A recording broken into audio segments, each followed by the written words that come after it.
fois? Je ne sais pas.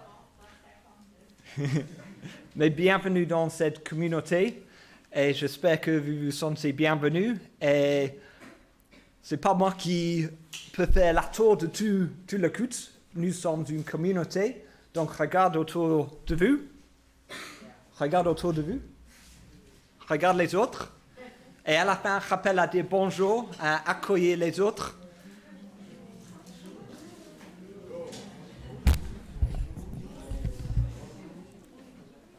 Bon, et on peut continuer ça à la fin, donc c'est bien.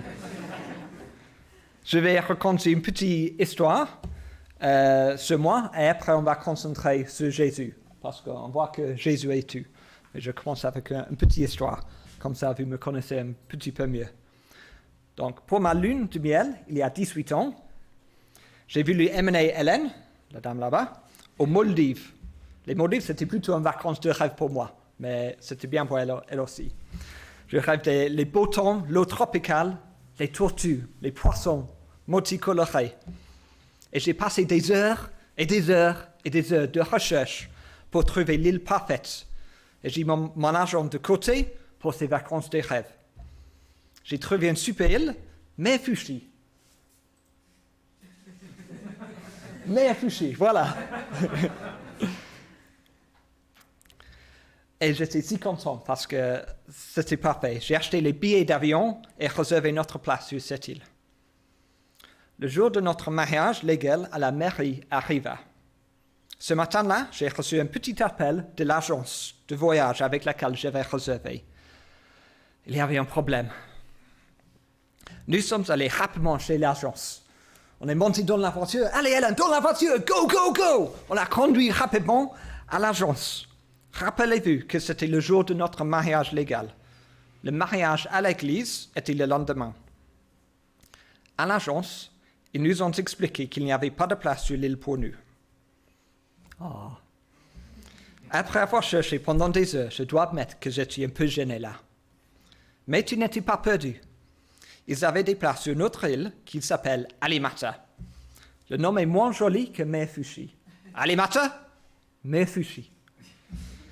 Vous voyez? Donc, j'étais un peu attristé. Pourquoi cette autre île était si vide qu'au dernier moment, il y a assez de place pour nous. Donc, j'étais un peu inquiète. Mais suite à quelques négociations, nous avons accepté ce changement. On s'est mariés à la mairie cet après-midi, dans l'église le lendemain, et nous sommes allés dans les Maldives le jour suivant à Alimata. Ce n'était pas l'île prévue. Non, ce n'était pas l'île selon mon projet. Mais en fin de compte, c'était génial, c'était merveilleux. On était entouré d'un petit, je ne sais pas le mot, mais on était entouré des poissons, les petits requins. C'est une bonne chose, pas une mauvaise chose. J'aime les requins, les tortues, et c'était juste parfait. Mais ce n'était pas l'île selon mon projet, c'était un autre. Et ce matin, nous allons voir que les Juifs attendaient un Messie, un royaume. Mais ce Messie et ce royaume n'étaient pas exactement ce qu'ils avaient attendu. C'était encore plus riche, plus profond et plus durable que ce qu'ils avaient prévu. Je vous invite à ouvrir vos Bibles ou vos smartphones dans l'Évangile selon Jean, en chapitre 1. Ce matin, je vais me concentrer sur les derniers 3 versets, 49 à 51, mais je vais lire quelques versets avant pour vous donner le contexte. Donc c'est Jean 1, 45 à 51. Et si vous n'avez pas vos Bibles avec vous, les paroles vont apparaître sur l'écran. Donc Jean 1, 45. Philippe rencontre Nathanaël et lui dit, « Nous avons trouvé celui que Moïse a décrit dans la loi et dont les prophètes ont parlé, Jésus de Nazareth, fils de Joseph. » Nathanaël lui dit, « Peut-il sortir quelque chose de bon de Nazareth ?» Philippe lui répondit, « Viens et vois. » Jésus vit Nathanaël s'approcher de lui et dit de lui, « Voici vraiment un Israélite en qui il n'y a pas de ruse. »« Tu me connais-tu » lui dit Nathanaël. Jésus lui répondit, « Avant que Philippe t'appelle, quand tu étais sous le figuier, je t'ai vu. » Nathanaël répondit, « Maître, tu es le Fils de Dieu, tu es le roi d'Israël. » Jésus lui répondit, « Parce que je t'ai dit que je t'ai vu sur le figuier, tu crois ? tu verras de plus grandes choses que celles-ci. Il ajouta, en vérité, je vous le dis, vous verrez le ciel ouvert et les anges de Dieu monter et descendre au-dessus du Fils de l'homme. En vérité, je vous le dis, vous verrez le ciel ouvert et les anges de Dieu monter et descendre au-dessus du Fils de l'homme. Qu'est-ce que les disciples attendaient suite à ces paroles? Comme nous allons voir, la véritable interprétation de ce passage est beaucoup plus riche que ce que nous aurions peut-être pu penser. Je vais prier pour nous et prier pour moi et après on continue. Seigneur, nous voulons être centrés sur toi ce matin, comme nous avons chanté à tout à l'heure. Jésus est le centre et nous voulons ça pour nous, que chaque jour, c'est toi au centre de nos vies. Et je prie pour moi que je parle bien, que je prononce les mots français bien et que je suis fidèle à ta parole. Et je prie pour mes frères et mes sœurs ici, que tu les touches, que par ton Saint-Esprit, tu les appelles à te suivre et être centrés sur toi, Jésus. Amen. Bon, nous nous trouvons au premier chapitre de l'Évangile selon Jean, en Israël, 30 ans après la naissance de Jésus. À cette période, les Juifs en Israël avaient hâte que le Messie arrive pour les délivrer du joug des Romains. Ils commençaient à penser que Jésus pourrait être ce Messie. Jésus a appelé quelques hommes à le suivre. Ces hommes ont été ravis d'avoir été appelés par Jésus. Ils commençaient à mettre tous leurs espoirs en Jésus. Ce matin, nous allons voir comment un homme fut assez humble pour changer d'avis sur Jésus suite à sa rencontre avec Jésus.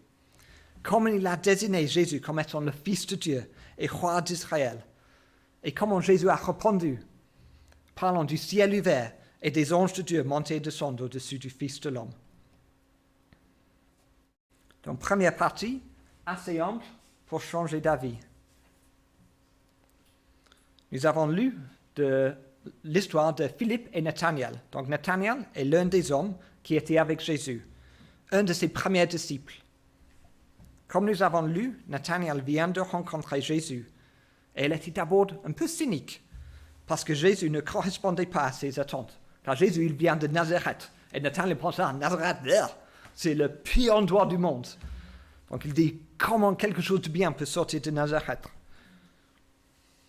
Mais après avoir vraiment rencontré Jésus, ses attentes ont été dépassées et Nathanaël a changé d'avis. Nathanaël a eu des doutes, il était d'abord cynique. Mais devant Jésus, ses doutes se sont écroulés, il a changé d'avis. Et c'est qui change des vies? C'est Jésus. Amen. Amen. C'est la rencontre avec Jésus qui nous transforme. Il transforme nos modes de pensée, nos vies, nos actions, nos habitudes. Jésus peut tout changer. Mais nous avons notre libre arbitre. On n'est pas obligé. Tu as le choix d'accepter, mais aussi le choix de refuser Jésus. C'est écrit en le livre de Hébreux, comme le dit le Saint-Esprit, aujourd'hui, si vous entendez sa voix, n'endurcissez pas votre cœur. Nathanaël a été changé par une rencontre avec le merveilleux Jésus. Mais il a eu le choix. Il n'a pas choisi d'endurcir son cœur. Il n'a pas insisté sur sa première position. Il a eu des doutes, oui. Il a posé ses questions et il a rencontré Jésus. Alors, si tu as des doutes ou des questions sur Jésus, c'est normal, c'est OK. Pose tes questions. Mais ne sois pas trop orgueilleux pour ne pas changer d'avis. Peut-être ceci t'arrive de temps en temps. Tu es en train de parler avec quelqu'un et il devient évident que l'autre a tort. Mais il insiste sur son point de vue quand même. C'est frustrant. Mais nous faisons la même chose, non? Moi, de temps en temps, oui. Je suis en train de discuter et je comprends que c'est moi qui ai tort. Et je n'aime pas avoir tort. Et je ne veux pas l'avouer. Maintenant, je le fais rapidement parce que j'ai appris à la Dieu que Dieu s'oppose aux orgueilleux, mais il fait grâce aux humbles. Ceci est un avertissement. Si tu es orgueilleux, humilie-toi rapidement, parce que sinon, souvent c'est Dieu qui va le faire. Et j'ai appris ça. Un petit peu d'orgueil, un petit peu de c'est moi qui ai mieux, c'est moi qui ai raison, et bam! Rien de super sévère, mais quand même, ça baisse l'orgueil, donc c'est bien. C'est comme ça, on sait que Dieu, il nous aime parce qu'il nous discipline. Donc, ouais. Mais, suis-je simplement en train de vous demander de changer votre comportement? Ne sois pas orgueilleux, sois humble. L'Église n'est-elle que cela, juste un tas de règles, essayant de changer notre comportement? Non. L'Église, ce sont les personnes qui ont rencontré Jésus. Et grâce à une relation avec Jésus, nous changeons petit à petit. Nathanaël, il a rencontré Jésus et il a changé.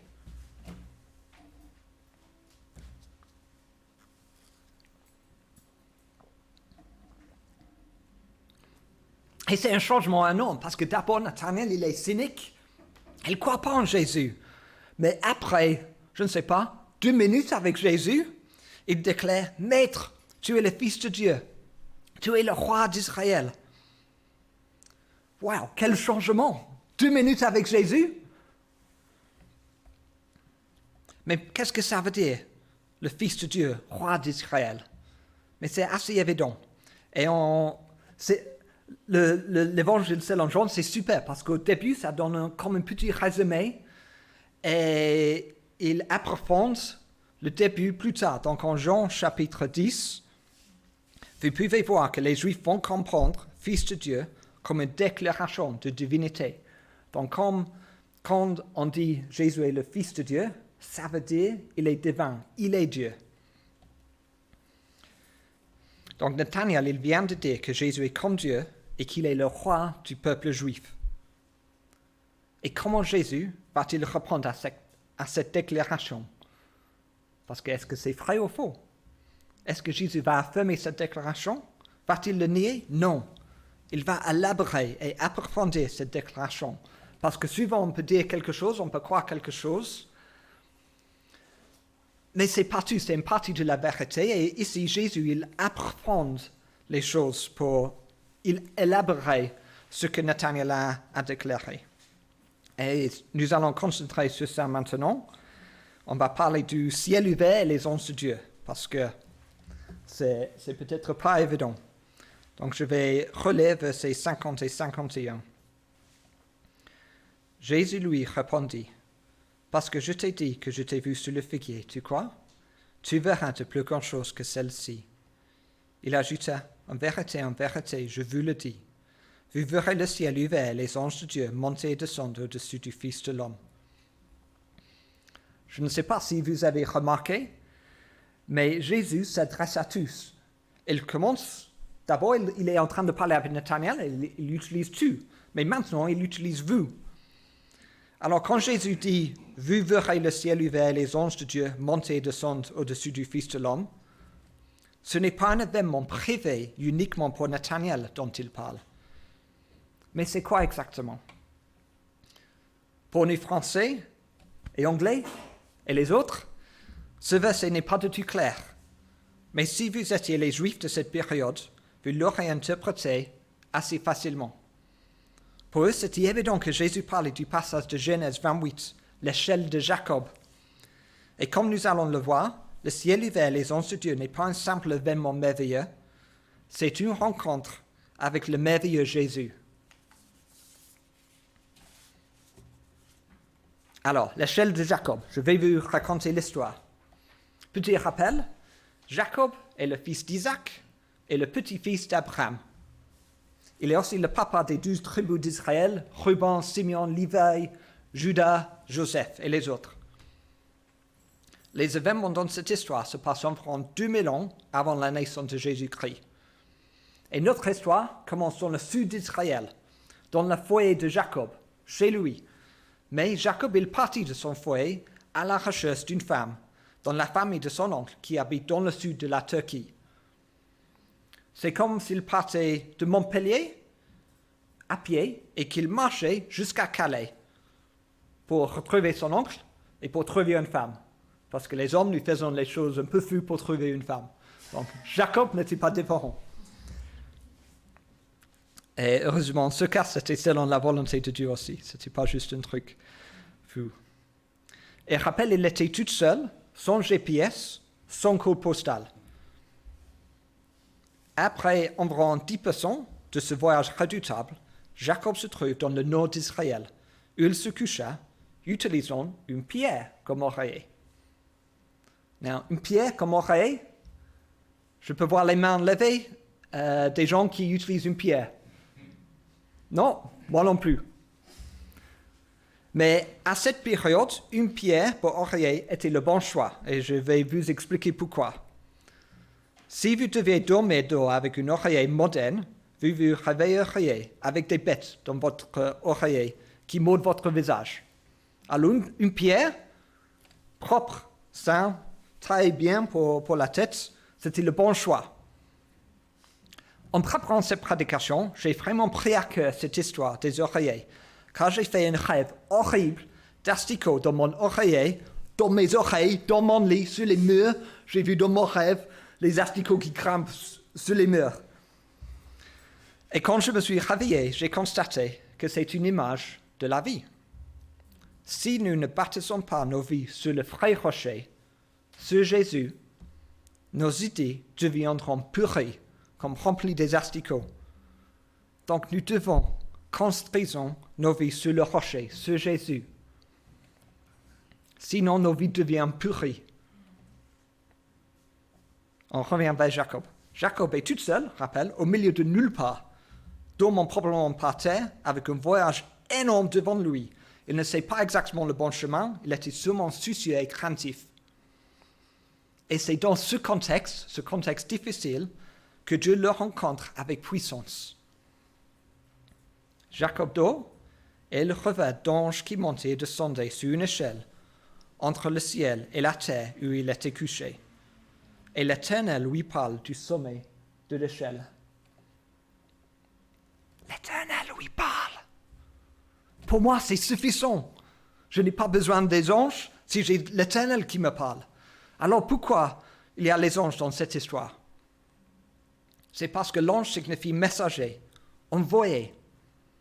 Le rôle principal des anges est de porter les paroles de Dieu aux êtres humains. Les anges portent les paroles de Dieu.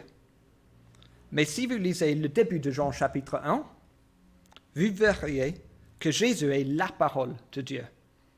Si nous voulons entendre les paroles de Dieu, il faut venir à Jésus, car Jésus est tout.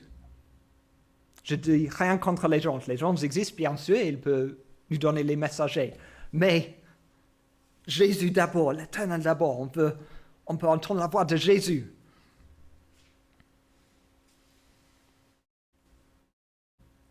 L'échelle connecte la terre au ciel. Donc Jacob est là, il y a une échelle entre terre et ciel. Et en parlant de ce verset en Jean chapitre 1, Jésus dit que c'est lui l'échelle qui connecte la terre au ciel. Jésus est le pont qui remplit l'abîme entre l'homme et Dieu. Jésus est la seule échelle, le seul chemin. Jésus dit en Jean chapitre 14, « C'est moi qui suis le chemin, la vérité et la vie. On ne vient au Père qu'en passant par moi. » On ne vient au Père qu'en passant par Jésus. Dans le rêve, l'Éternel est au sommet de l'échelle, parlant à Jacob. Il lui donne les promesses, les mêmes promesses qu'il a données à Abraham, son grand-père, et à Isaac, son papa, auparavant. Mais ni Abraham, ni Isaac, ni même Jacob n'ont vu la plénitude de ces promesses se réaliser.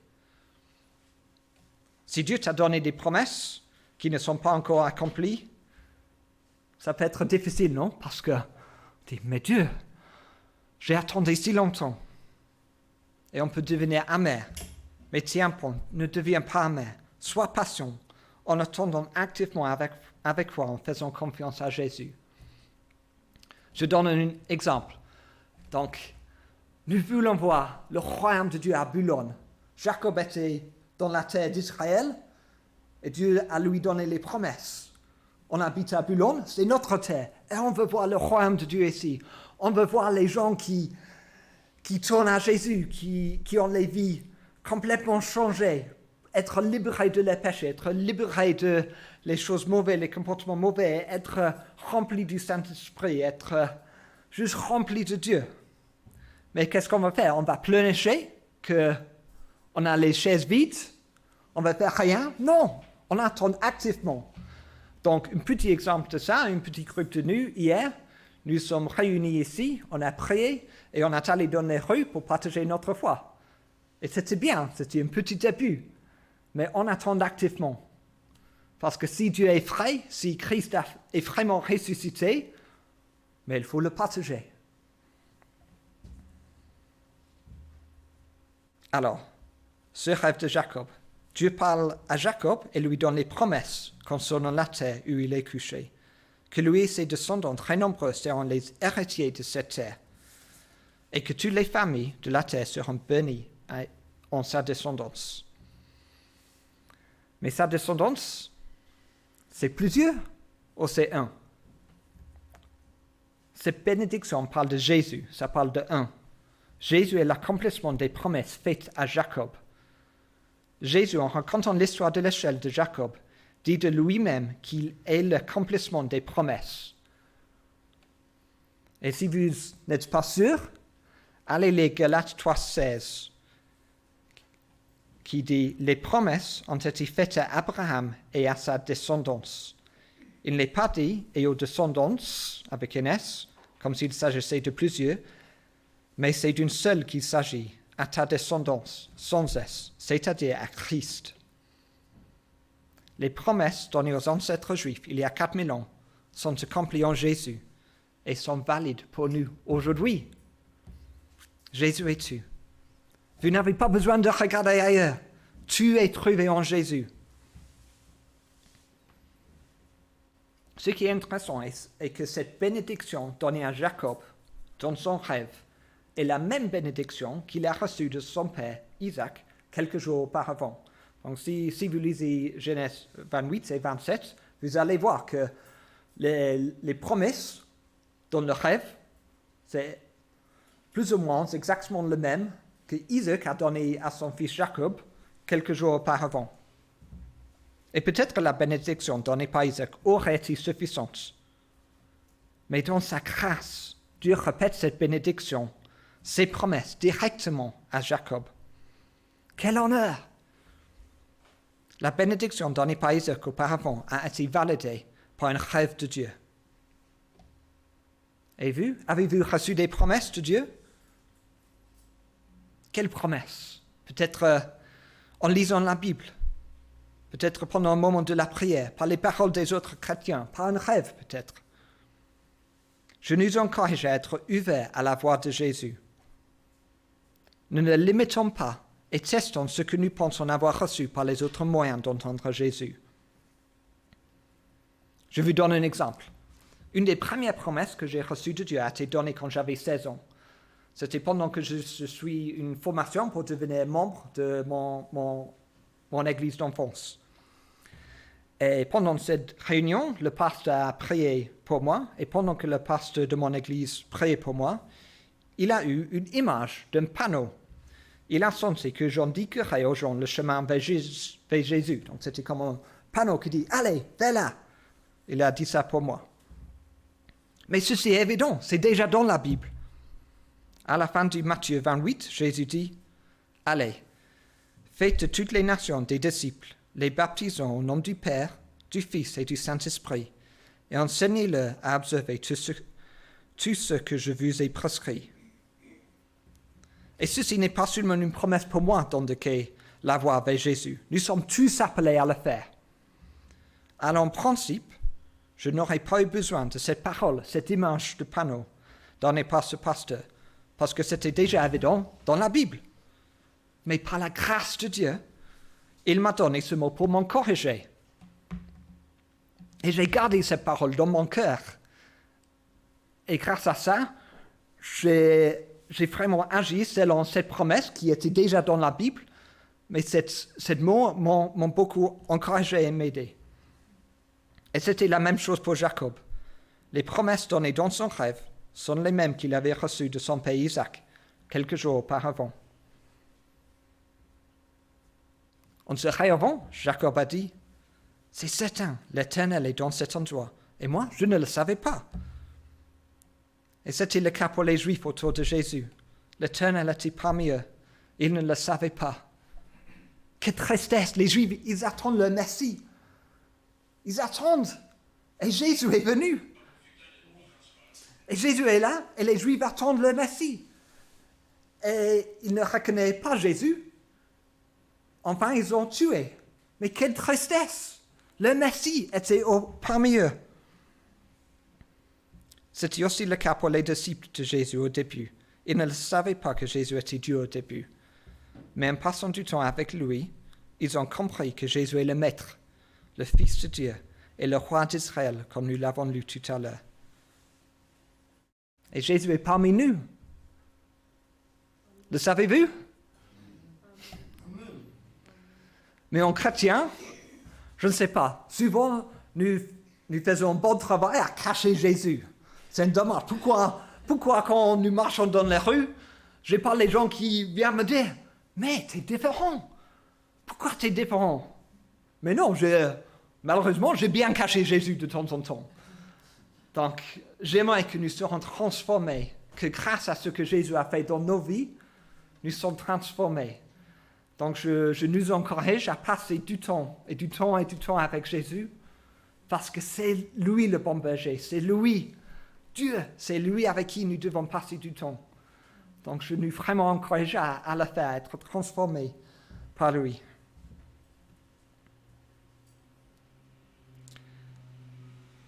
Peut-être tu ne sais pas si Jésus est vraiment Dieu. Peut-être que tu n'es pas chrétien, ou tu n'es pas sûr d'être chrétien. Alors prie simplement Jésus. Lis ta Bible pour découvrir Jésus.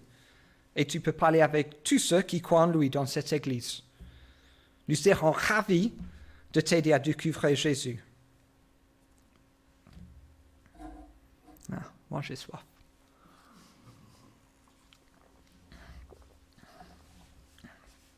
On refait un peu l'histoire de Jacob. Suite à son rêve, cette rencontre merveilleuse avec l'Éternel, comment Jacob s'est-il senti? Comment a-t-il réagi?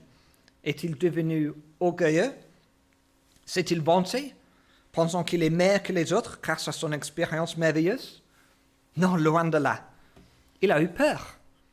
Il était impressionné. Il était stupéfait. C'est une bonne chose d'avoir des expériences puissantes avec le Seigneur et même de les désirer, car nous voulons être plus proches de lui, notre Sauveur. Mais quelle serait notre réponse? Une sainte crainte, l'humilité, l'adoration ou l'orgueil?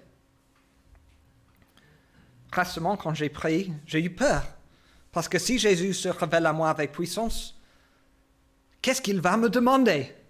Suis-je vraiment prêt à tout faire pour lui? J'ai eu peur. Quand Luc 12 et Proverbe 9 c'est écrit, on demandera beaucoup à qui l'on a beaucoup donné, et l'on exigera davantage de celui à qui l'on a beaucoup confié. Mais le commencement de la sagesse, c'est la crainte de l'Éternel. Le commencement de la sagesse, c'est la crainte de l'Éternel. La peur de Jacob n'était pas une peur de terreur, c'est une peur qui mène à la sagesse. Et Jacob dit que cet endroit est redoutable. C'est ici que se trouve la maison de Dieu. C'est ici que se trouve la porte du ciel. Alors quand Jésus a parlé de l'échelle de Jacob, l'application pour les disciples et pour nous aussi est que si tu veux trouver la porte du ciel, la maison de Dieu, ça se trouve en Jésus-Christ. La porte du ciel est ouverte pour nous grâce à la mort de Jésus sur la croix, si nous mettons notre confiance en lui. Jésus est l'accomplissement de toutes les promesses dans l'Ancien Testament. Jésus est tout. On revient maintenant à la fin du premier chapitre de l'Évangile de Jean. Donc on va lire verset 51, encore une dernière fois. Donc Jésus dit, en vérité, je vous le dis, vous verrez le ciel ouvert et les anges de Dieu monter et descendre au-dessus du Fils de l'homme. Alors ce terme, Fils de l'homme,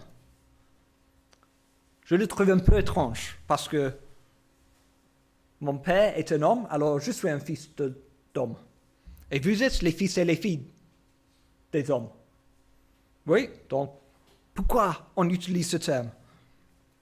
Jésus se désigne lui-même comme le Fils de l'homme partout dans les évangiles. Mais pourquoi? Quelle est sa signification? Et qu'est-ce que ses auditeurs auraient compris? Alors, il y a deux réponses. Donc, le premier, je pense que les deux sont les bonnes réponses. Mais le premier, c'est simplement, c'est une façon à dire que Jésus est un homme. Il est humain. Il est vraiment venu en chair et en os. Et cela devrait être un peu surprenant pour Jésus, car il était aussi le Fils de Dieu. Ça veut dire, si Fils de l'homme veut dire que Jésus est humain, le terme Fils de Dieu veut dire que Jésus est aussi divin, il est aussi Dieu. Donc on a Jésus, Fils de Dieu, il est venu parmi nous, il dit, « Ah, je suis un homme !» Ça doit, mon avis, je pense qu'il est un peu, « Wow, je suis un homme et je suis Dieu !» Bon, mais la deuxième explication, j'ai regardé un peu dans l'Ancien Testament, et le terme « Fils de l'homme » apparaît plus que 100 fois dans l'Ancien Testament. Alors peut-être Jésus fait allusion à un de ces versets, ou peut-être à plusieurs. Et le terme « Fils de l'homme » apparaît pour la plupart des fois, 93 fois, dans le livre d'Ézéchiel. Il y a plusieurs parallèles dedans avec Jésus. Je ne vais pas vous donner tous les 93 maintenant, parce que ça va être un peu long. Mais si vous voulez regarder plus tard, va lire le chapitre 33, qui parle de la grâce de Dieu et de la repentance qui sont annoncées par le Fils de l'homme. Et en cet sens, le Fils de l'homme, c'est Ézéchiel, mais il y a les parallèles avec Jésus. Mais l'interprétation la plus courante actuellement est que Jésus fait référence à Daniel chapitre 7 quand il utilise le terme Fils de l'homme. Donc c'est sur l'écran, Daniel 7. Donc Daniel était un prophète de l'Ancien Testament. Et c'est Daniel qui parle. Pendant que je regardais dans mes visions nocturnes, quelqu'un qui ressemblait à un fils de l'homme est venu avec les nuées du ciel. Il s'est avancé vers l'Ancien des jours et on l'a fait approcher de lui. On lui a donné la domination, la gloire et le règne, et tous les peuples, les nations et les hommes de toute langue l'ont servi. Sa domination est une domination éternelle qui ne cessera pas et son royaume ne sera jamais détruit. Et plus tôt dans ce même chapitre, Daniel a eu une vision de 4 animaux énormes représentant 4 royaumes qui allaient être remplacés par le royaume de Dieu. Et l'idée de Messie qui viendra pour commencer ce royaume de Dieu est devenue populaire pour les Juifs de cette période. Et une interprétation du terme « Fils de l'homme » était équivalente au Messie. Donc à l'époque de Jésus, les Juifs étaient sous le joug des Romains, un royaume humain. Il y avait des autres royaumes avant, les Grecs, les Mèdes, les Mides, je sais pas, c'est pas dans mon livre, dans les Babyloniens. Donc, en fait, 4 gros royaumes humains. La dernière, c'était les Romains, et Jésus est venu. Et les Juifs, ils pensent, on attend le royaume de Dieu, quelqu'un qui va remplacer les Romains. Donc, ils attendent, quand Jésus lui désigne comme fils de l'homme, ils pensent, fils de l'homme, Daniel 7, Jésus, peut-être, il est le Messie qui va chasser les Romains. Mais ils ont peut-être un peu moitié compris. Donc, en se désignant lui-même le Fils de l'homme, c'est une revendication d'être le Messie et qu'il allait commencer un royaume qui ne sera jamais détruit. Et rappelle aussi que le nom Jésus signifie sauveur, car Jésus nous sauve de nos péchés et de notre destin d'aller en enfer. Et ce royaume que Jésus a commencé, ce n'est pas un royaume militaire, c'est l'Église universelle. Ça veut dire les chrétiens par les bâtiments. Et si nous croyons en Jésus, nous pouvons devenir citoyens de ce royaume.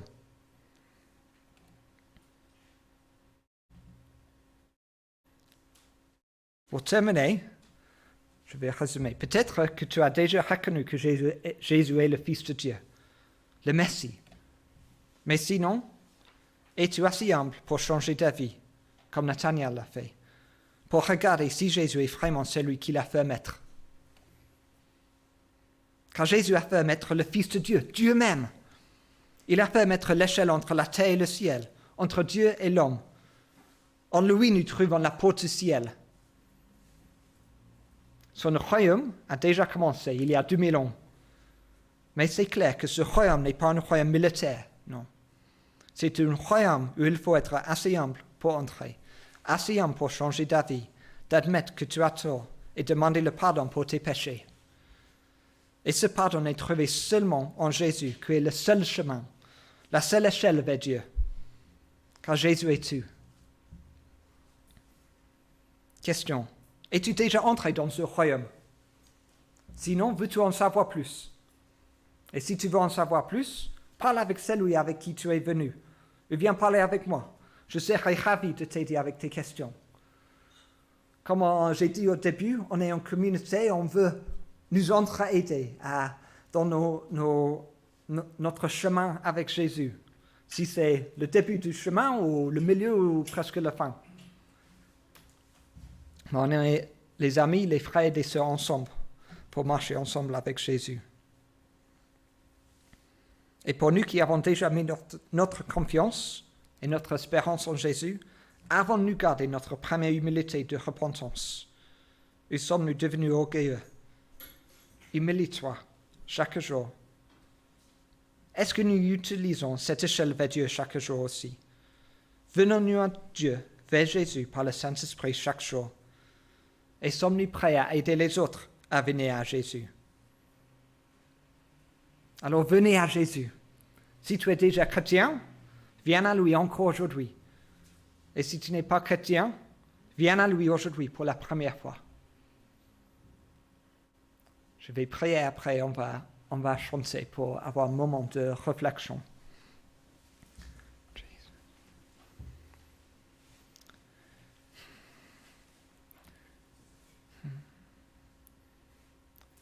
Jésus, tu es vraiment tu, et je prie que ça va être réalisé dans nos vies, que chaque matin, nous se réveillons en pensant de toi, pas d'autres choses, pas des autres choses peut-être qui sont bien, mais que nous serons vraiment centrés sur toi. Et je prie que nous serons ouverts à ta parole, comment nous pouvons marcher, comment nous puissions te suivre, comment nous puissions t'aimer mieux en mieux, comme tu as nous aimés. Et je prie que tu travailles dans mon cœur et dans les cœurs de mes frères et mes sœurs, que nous serons transformés par toi. Car tu es tu, Jésus, et nous voulons être comme toi, nous voulons te ressembler plus en plus. Amen. J'invite les musiciens